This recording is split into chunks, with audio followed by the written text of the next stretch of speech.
नरेंद्र मोदी जी के जो सलाहकार है वो भी मेरे ख्याल से निरक्षर है, अक्षर कटवा है। हमारे नेता जो बार बार इस बात का जिक्र करते हैं उसमें यह है कि हमको कट्टर यदि बनाएंगे तो हमारी जो सनातनी संस्कृति है, विचारधारा है, जिसको इन लोगों ने धर्म से जोड़ दिया है। सनातन का मतलब होता है नित्य नूतन।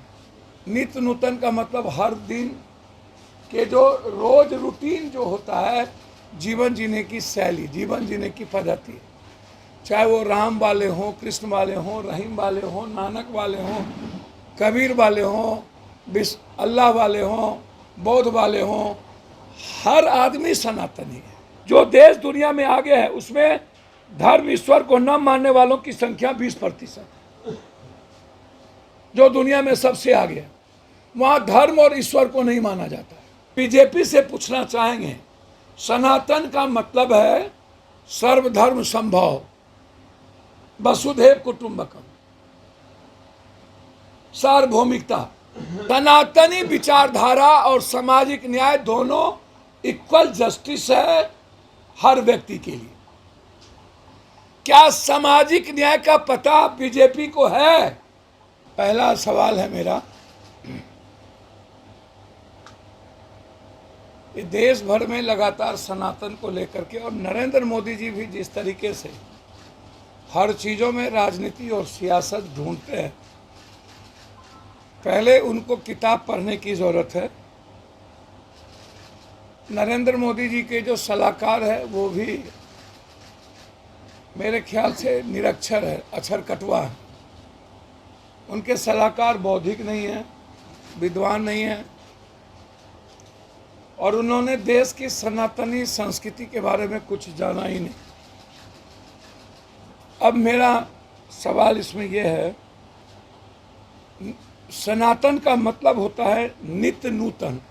नित्य नूतन का मतलब हर दिन के जो रोज रूटीन जो होता है, जीवन जीने की शैली, जीवन जीने की पद्धति, चाहे वो राम वाले हों, कृष्ण वाले हों, रहीम वाले हों, नानक वाले हों, कबीर वाले हों, अल्लाह वाले हों, बौद्ध वाले हों, हर आदमी सनातनी है, हर विचारधारे वाले सनातनी है। वह किसी धर्म वाले नहीं है, किसी भगवान वाले नहीं है। सनातनी का मतलब है कि हम सब लोग इस दुनिया में, पहले राम, जिसको दुर्गा के मानने वाले, विष्णु के मानने, सैकड़ों धराएं सब सनातन है। यदि उसको हम कट्टर बनाएंगे तो वो खत्म हो जाएगा। हमारे नेता जो बार बार इस बात का जिक्र करते हैं उसमें यह है कि हमको कट्टर यदि बनाएंगे तो हमारी जो सनातनी संस्कृति है, विचारधारा है, जिसको इन लोगों ने धर्म से जोड़ दिया है, वह गलत है। वह उस पर बात हो रही है। जैसे हम अभी सिंगापुर के बारे में पढ़ रहे थे कल रात में, वहाँ 31% बौद्ध है, 31% वहाँ बौद्ध है। 20 से 25% ऐसे हैं जो ईश्वर को नहीं मानते हैं, ईश्वर को मानते ही नहीं हैं। 15% वहाँ मुसलमान है, लेकिन बौद्ध धर्म खतरे में नहीं आया। इसीलिए दुनिया में वह सबसे अधिक प्रति व्यक्ति आय वाला देश है, सबसे दुनिया में। लेकिन भारत में मात्र 14.2% मुसलमान है और 79.8% हिंदू है। तो फिर हिंदू खतरे में हो जाता है। और देश की प्रति व्यक्ति आय में पूरी दुनिया में हम 132वां स्थान पर, 132। बौद्ध धर्म मानने वाले नंबर 1 और हम 132। हम 80% और बौद्ध धर्म मानने वाले लगभग वही 20 से 25%। अब मुसलमान वहाँ 15% और 20 से 25% भगवान को मानते नहीं है। जो देश दुनिया में आगे है उसमें धर्म ईश्वर को न मानने वालों की संख्या 20%, जो दुनिया में सबसे आगे है वहाँ धर्म और ईश्वर को नहीं माना जाता है। जहाँ पर दुनिया में डेवलपमेंट है वहाँ धर्म और ईश्वर की कोई प्राथमिकता लगभग नहीं है, शून्य पे है।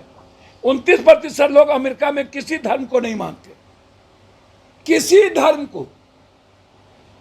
थोड़ा आंख खोलिए, जितना हिंदू मुस्लिम में फंसेंगे उतना नीचे हम लोग धंसेंगे। लेकिन किसी को भी किसी भी धर्म, हिंदू हो या सनातन या अन्य कोई धर्म, उसको अपमानित कलंकित करने वाला बयान नहीं देना चाहिए। लोगों के भावनाओं का ख्याल सर्वप्रथम है, सर्वप्रथम। इसीलिए मेरा बिल्कुल है, सनातनी धर्म का मतलब है, हम बीजेपी से पूछना चाहेंगे, सनातन का मतलब है सर्वधर्म संभव, वसुधैव कुटुंबकम,